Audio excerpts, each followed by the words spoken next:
Bueno,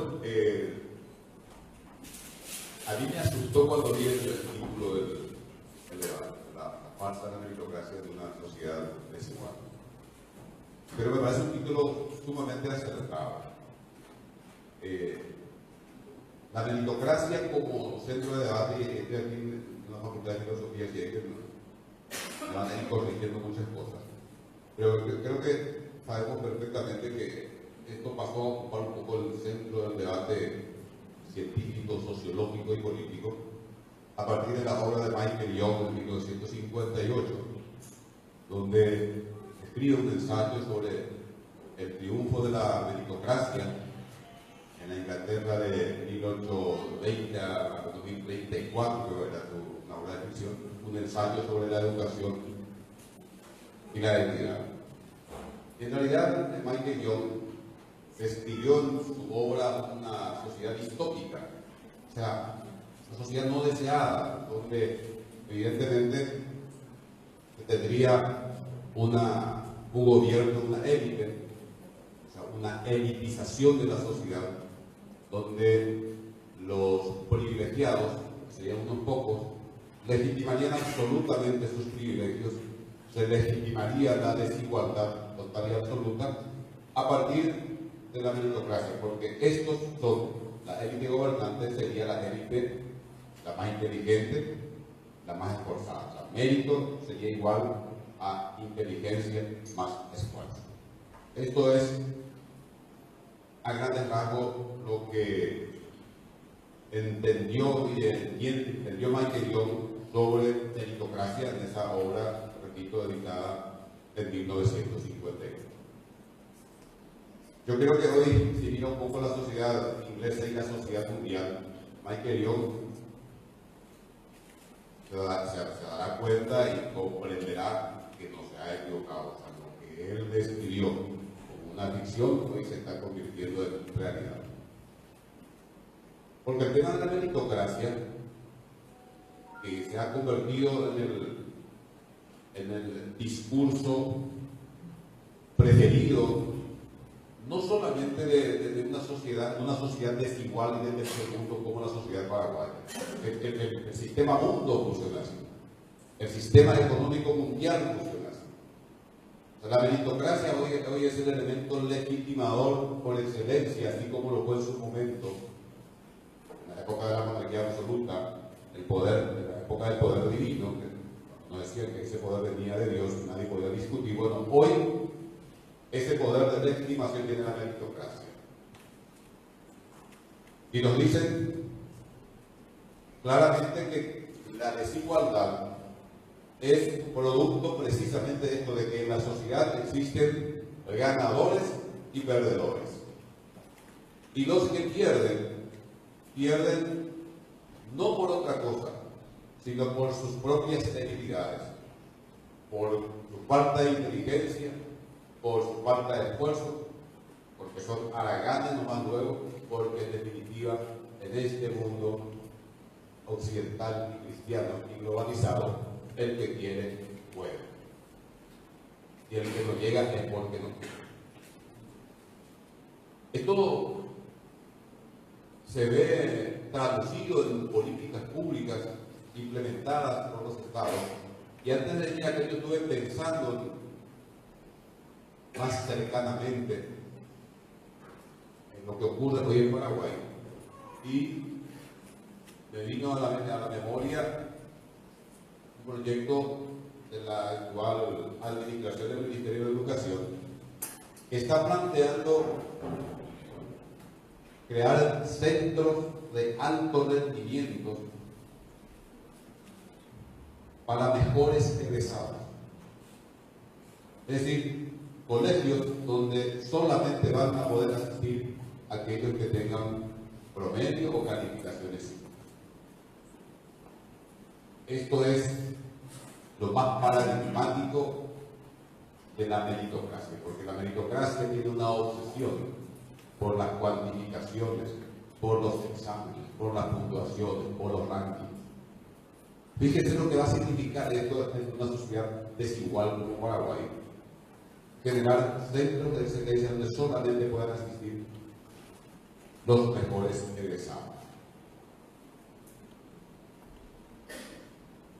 Y los que no asisten allí no será porque pertenezcan a sectores socialmente desfavorecidos, a sectores marginales, sino será por sus propias debilidades, por sus propias deficiencias, porque no tienen la inteligencia que tienen los que asisten, los que van a asistir a esos centros de alto rendimiento, ¿no?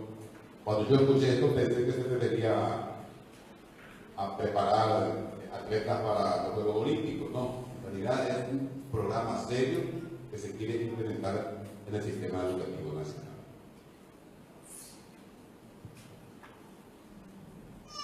Aceptar esto sería por desconocimiento total y absoluto de la historia económica del país y del mundo.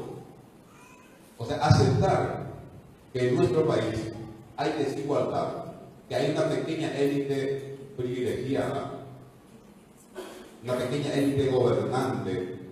Cuando digo gobernante no me estoy refiriendo a los diputados y senadores que cada cinco años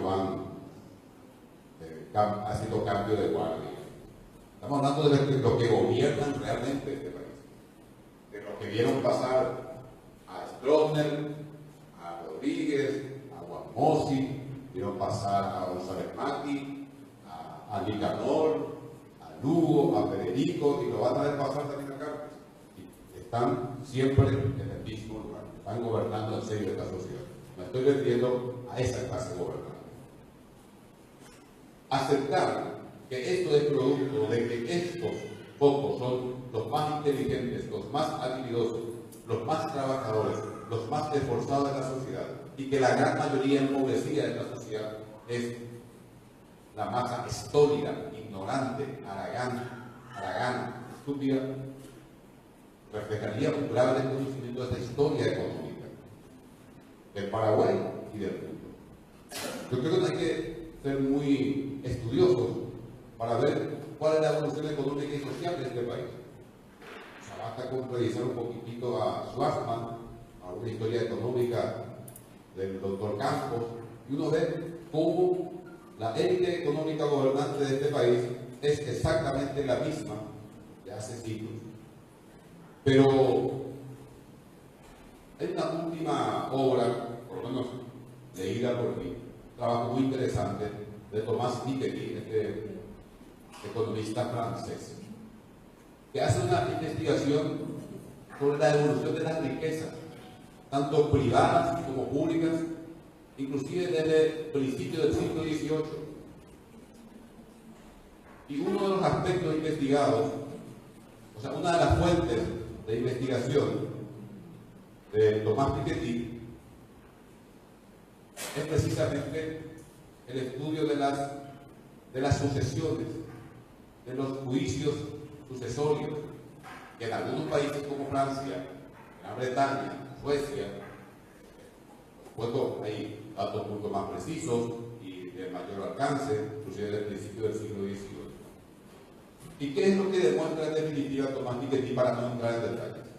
Demuestra en definitiva que la desigualdad en la sociedad mundial es un problema absolutamente político. Hay una relación de poder en la sociedad. Es un problema claramente político, tanto es así que él demuestra que hubo dos momentos en el siglo XIX en adelante en que en el mundo disminuyó la desigualdad, hubo mayor igualdad. Eran los momentos en que el Estado o los Estados intervinieron seriamente en la sociedad. ¿Cuáles fueron esos dos momentos? Una cosa paradojal. Durante y un poquito después de la Primera Guerra Mundial y de la Segunda Guerra Mundial. Demuestra claramente por qué y por qué, como se produjeron esos fenómenos tan graves de la confrontación de varios países entre sí, los estados asumieron claramente el liderazgo político, social, económico y cultural de sus sociedades. intervinieron con políticas públicas en la sociedad y en la economía. Producto de ello es que uno observa y él presenta datos muy bien fundamentados y fundados y demostrados cómo después de la Primera Guerra Mundial disminuye la desigualdad en el mundo y posterior a la Segunda Guerra Mundial. Cuando vuelve a aumentar la brecha, como les gusta decir a algunos, y empezamos otra vez a vivir y sufrir condiciones de desigualdad parecidas a los principios de la Revolución Industrial, con la aparición de estos gobiernos llamados neoconservadores, con Reagan, Thatcher, etcétera, etcétera, etcétera. Entonces, la cuña de la meritocracia es un discurso legitimador de las injusticias, de las desigualdades que se producen en el mundo, y no permite muchas veces al llamado perdedor entender los procesos sociales, los procesos económicos, los procesos políticos que a él le condenan a perder siempre y autoinculparse. Es decir, la culpa, el problema está en mí mismo, el problema no está en el manejo del poder, el problema no está en los procesos económicos, históricos, en los procesos materiales. Yo soy el culpable, yo pecador, reconozco delante de Dios y no volveré a pecar. ¿Cómo se combate esto? Esto es una batalla cultural. O sea, hay que desmontar este discurso de la meritocracia. ¿Cómo se puede desmontar el discurso de la meritocracia? Y con investigación científica. Ahí está la tarea fundamental de la academia. No digo que todos hagan investigaciones como la de Tomás Piketty, porque él tuvo la colaboración, creo que de 40 investigadores de todo el mundo y pudo estudiar la evolución patrimonial de varios países en América Latina, estudió Argentina, Brasil, etcétera, etcétera. Pero por lo menos, ya que estamos hablando de la farsa de la meritocracia en una sociedad desigual como la paraguaya, por lo menos ocupémonos de estudiar seriamente, revisando las estadísticas, revisando datos fiscales, cierro con esto, revisando materiales ya producidos y ver cómo fue evolucionando la sociedad paraguaya en lo social, en lo económico y en lo cultural. Eso nos va a permitir desmontar este discurso falaz de la meritocracia y entender de una vez por todas que el problema de la desigualdad no es por falta de mérito, sino es por falta de políticas públicas que apunten realmente a la disminución de la desigualdad. Hace 2 minutos, ¿verdad? ¿O me quedan 2 minutos? Me quedan 2 minutos. Para cerrar,